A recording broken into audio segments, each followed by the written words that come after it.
Venga, que sí. Que el cigüeñal hace muchas cosas. Lo que a nosotros nos interesa es cómo sacamos caballos de aquí. Un día podemos liarnos a ver las fuerzas de torsión, flexión, radiales, axiales que tiene que hacer frente. Pero vamos a ceñirnos al material, que me da que vamos con un poco de retraso. Estábamos con preparación de motores de serie para competición.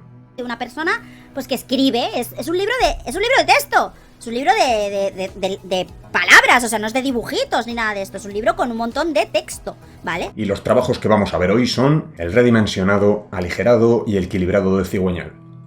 El redimensionado del cigüeñal lo analizaremos desde dos enfoques diferentes. Por un lado, podemos variar la medida de la longitud de los brazos y con eso el comportamiento del motor. Y además también existe la posibilidad de aumentar la superficie de los apoyos para mejorar la fiabilidad. Ya lo sabía. Que es por donde vamos a comenzar. Sabemos que todo el tren alternativo somete a esfuerzos continuos al pobre cigüeñal, y ahora el motor potenciado es incluso más despiadado a la hora de transmitirle el efecto de las explosiones, así que podríamos plantearnos mejorar un poco sus condiciones de trabajo. Si no tenemos la opción de sustituirlo por uno hecho a medida con mejores materiales, una alternativa es incrementar en la medida de lo posible la superficie de apoyo de los ejes, para tratar de reducir las sobrecargas que se establece sobre los cojinetes, tanto en los de línea como en los de cabeza de biela, con la intención de montar unos más anchos para que así la presión por centímetro cuadrado sea menor e intentar mantener los valores en un rango más seguro. Un método para realizar esto es rebajar mediante refrendado en un torno las caras de unión de las manivelas o platos del cigüeñal con las muñequillas y cuellos. Un aumento de esta superficie permite el uso de cojinetes más anchos, lo que da como resultado un reparto de cargas menos crítico. Al realizar esta tarea se debe intentar que las uniones de las manivelas y los cuellos o muñequillas se hagan mediante un radio de unión que no presente un canto vivo, ya que esto produciría una concentración de esfuerzos que podría producir relativamente rápidas roturas por fatiga. La solución es practicar un mecanizado a base de un radio de giro en esta zona, así incrementando en cierta medida su solidez. No es aconsejable que el radio de unión sea inferior a una 1/20ª parte del diámetro de la muñequilla. Vamos a verlo. Tenemos una muñequilla de 30 milímetros y cojinetes de 20. Supongamos que incrementamos 1 milímetro por cada extremo la superficie de apoyo y luego aplicamos el radio de unión, que como decimos no debe ser menor a un 1/20avo, y para 30 milímetros es 1,5 milímetros. El equivalente a que se pueda apoyar en el rincón una broca de 3 milímetros, esto como mínimo. Si tenemos la opción podríamos aumentarlo algo más, pero dejémoslo así. Ahora tenemos unos cojinetes de 22 milímetros de ancho, así que si calculamos la superficie lateral del cilindro que forman, podemos averiguar que tenemos un 10% más de área, que seguro podría considerarse un incremento apetecible. Para no restar superficie de apoyo útil al cojinete, algunos preparadores optan por soluciones como estas, donde el radio de giro se mantiene angular. Por supuesto, hay que mantener una proporcionalidad entre los casquillos y las piezas que los alojen. No vale poner un casquillo exageradamente más ancho que la cabeza de la biela, pero con un escalón razonable sí podría ayudar a transferir las fuerzas que pretendemos rebajar. Creo que ya hablamos algo de esto en el apartado de los cojinetes. En esencia sería esto, ya sea mediante un cigüeñal hecho a medida o modificando uno existente, contar con unos cuellos y muñequillas de mayor superficie y uniones curvas. Desde luego es una preparación muy interesante, pero francamente se queda un poco en bragas si comparas lo que puedes hacer usando la siguiente arma a nuestra disposición. La geometría del cigüeñal realmente define la potencia de un motor.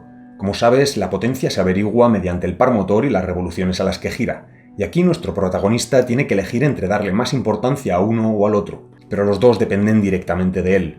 Sin mucho liarnos, en el motor el cigüeñal no deja de ser una palanca, recibe el movimiento lineal del pistón para transformarlo en rotativo, y como cualquier palanca, su longitud es crucial para saber la fuerza que hace. Ponemos una palanca corta y resulta una fuerza, la alargamos y la fuerza es ahora también mayor. Esto vendría a ser una explicación básica del par motor, que con todo lo demás igual tiene una correlación directa con la longitud del brazo del cigüeñal. Pero este incremento de fuerza tiene de regalo un aumento de la distancia recorrida, y como tenemos conectado el pistón detrás, este se ve obligado a desplazarse cada vez más rápido. Esos bastardos me mintieron. Y si por un giro excesivo supera una velocidad lineal crítica, pueden empezar a aparecer problemas de fricción y otras vicisitudes que vimos en el vídeo en el que perseguíamos los límites de la velocidad de giro. El caso es que todo esto provoca que la longitud del brazo sea tan determinante para las RPM máximas.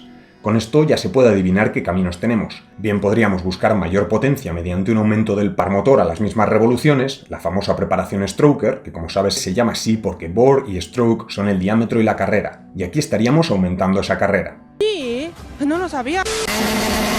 Y en el caso de querer sacar más caballos en partes más elevadas del cuenta revoluciones, se haría lo opuesto, el menos famoso de stroking o acortar el brazo del cigüeñal.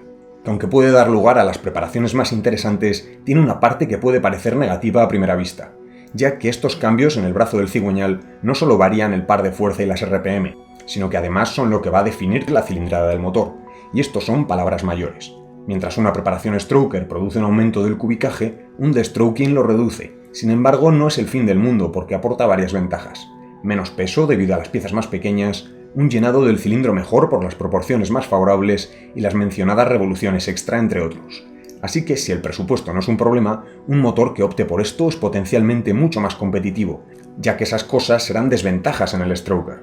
Pero bueno, que cualquiera de las dos preparaciones está bastante bien y tiene sus aplicaciones.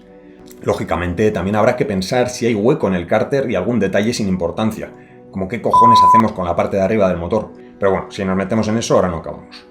El procedimiento sería algo así. Primero debes averiguar la velocidad lineal del pistón de tu motor. Solo necesitas saber la carrera y las RPM máximas. Hacemos carrera por RPM entre 30 y el valor resultante nos indicará en metros por segundo cómo de forzada está la velocidad del pistón. 20 es alta, 15 es poco. A partir de ahí, en función del motor, tu intención, el presupuesto y las piezas ya fabricadas compatibles, puedes valorar el camino a seguir. Sin duda, aquí podemos estirarnos todo lo que queramos, pero como es un añadido que incluyo yo, vamos a seguir con el material del libro, que ahora viene mi parte favorita, aligerado del cigüeñal. Bueno, si vas siguiendo la serie ya entiendes la particular cruzada que tenemos con el peso, y siendo el cigüeñal tan grande e importante no podía escaparse de su dieta personalizada, así que vamos viendo.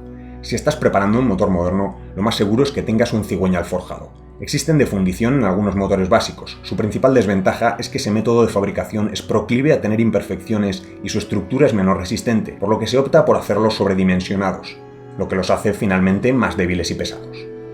Además de cigüeñales forjados, también existe la posibilidad de cortarlos por CNC a partir de una palanquilla, lo que evita la aparición de puntos que concentren esfuerzos como sucede en el forjado. ¿Tuviste eso, Stan? ¡Ese sí tiene las bolas grandes! Sea cual sea el material, es muy frecuente encontrar contrapesos de este tipo. Su utilidad es la de equilibrar las fuerzas generadas por el pistón, la biela, el brazo del cigüeñal. Mira, si no tuviéramos el contrapeso y hacemos girar suavemente el motor, este va a tender a situarse en su posición más baja, por el peso de las piezas. Así que colocando cierta masa en la parte que ahora queda arriba y haciendo un par de ajustes finos, se puede conseguir que no tenga predisposición a quedarse en una posición en particular, lo que significaría que está equilibrado y que su giro será fluido. Un apunte fundamental aquí es entender cómo a medida que nos alejamos del centro del cigüeñal, cada gramo de peso tiene más importancia, ya que tiene un brazo de palanca mayor, así que si nos las arreglamos para colocar más parte del peso en el extremo, su contribución aumenta y necesitaremos menos lastre, igual que al equilibrar las ruedas se ponen los pesos en la parte de fuera. El principal problema de llevar esto al límite en el cigüeñal es un diseño menos resistente, con un elemento pesado que tendrá fuertes inercias y un brazo fino. Por cierto, cuando decimos que cada gramo importa más cuanto más alejado esté del eje, eso tiene dos vertientes. Una, de cara al equilibrado, que nos puede ayudar, y la segunda, de cara a hacer girar el motor a altas RPM para lo que nos afecta negativamente. Es decir, el mismo gramo equilibrando desde más distancia tiene mayor efecto, pero también cuesta más hacerlo girar. Si nos vamos al plano perpendicular también podemos analizar la situación, y la forma del contrapeso ahora también tiene que tener en cuenta la resistencia aerodinámica entre otros factores. Darle forma de pala aquí sería lógicamente contraproducente, mejor algo afilado. Además, si se consigue acercar los contrapesos haciéndolos más finos, por ejemplo, se consiguen varias ventajas. Al estar las fuerzas del pistón y el lastre más alineadas, los esfuerzos en la muñequilla serán menores. Bueno, al final el caso es que nos acabamos quedando con formas parecidas a estas. Pero claro, en un motor modificado nos habremos esforzado mucho en reducir el peso de todas las partes móviles, entre ellos los pistones y las bielas, así que nos quedará una descompensación inevitable si no ajustamos apropiadamente los contrapesos también.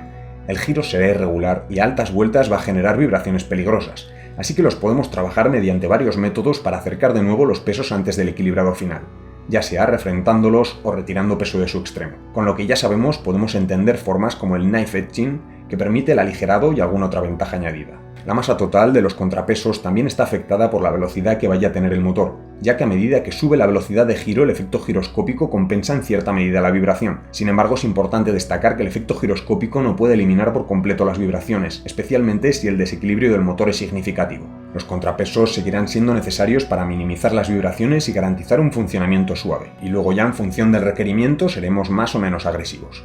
Además, el número de cilindros y su disposición juega un papel crucial aquí, ya que a medida que aumentamos su número o los disponemos estratégicamente, el lastre total puede reducirse. Es razonable decir que el cigüeñal se debería aligerar siempre después de las piezas del tren alternativo, Y también importante, estos contrapesos debemos dejarlos ligeramente por encima del peso final pretendido para así poder hacer un equilibrado correcto, que es justo lo que vamos a ver ahora.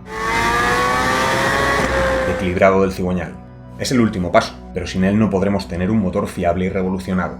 El equilibrado final debe hacerse con el volante de inercia, pero si antes equilibras las piezas por separado puedes obtener un resultado aún mejor. Entendemos que en su fabricación el cigüeñal debe tener un centrado muy preciso, y todo este trabajo puede verse arruinado por solo unos pocos gramos de diferencia de peso, ya que cualquier fuerza provocada por desequilibrio se magnifica a altas revoluciones y es una potencial fuente de problemas mecánicos.